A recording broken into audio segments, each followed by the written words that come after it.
During a recent exchange with Dave Brzeski, I got my hands on a copy of Occult Detective Magazine, number 11, from the summer of 2025.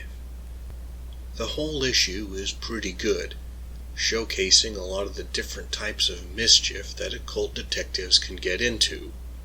But the story that stood out to me the most was Where Birds Go to Die by Charles Spiteri. Before I get into why I like this story so much, I'm going to suggest you go get a copy of this issue of Occult Detective Magazine. And while you're thinking on it, you can also like, comment, share, and subscribe to the channel of another YouTube creator you enjoy, or the algorithm will put a hex on you. In the story, Bernice consults the wizard Demicoli to help find her elderly father, also a wizard, who disappeared over the weekend. Although she has been estranged from him for many years, Bernice feels responsible for her father, especially since the police haven't been able to tell her anything. Though reluctant to get involved, Demicoli agrees to use his magic and help. The search leads Bernice into the occult and into the shadowy world between life and death, whether she's ready for it or not. Where Birds Go to Die uses the basic framework of the hero's journey to give it structure and add a mythic dimension to events and the character arc of Bernice.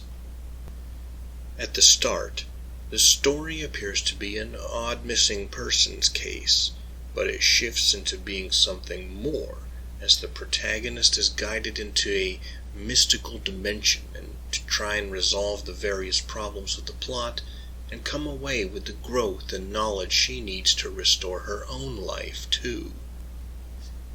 At no point does it feel forced or like the author was just following a checklist. Instead, these developments happen naturally as part of the story.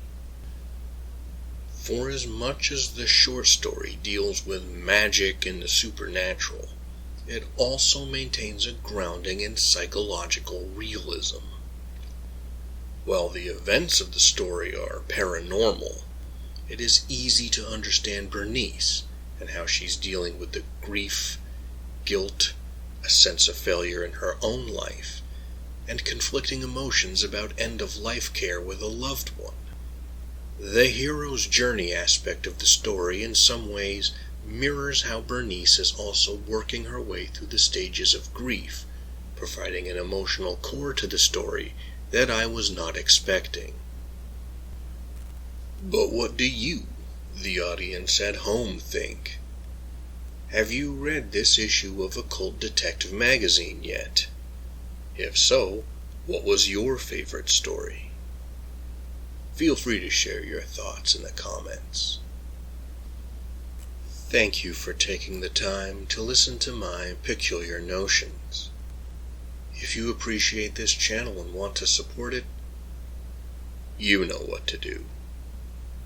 Until next time, read some good stories, live, and be well.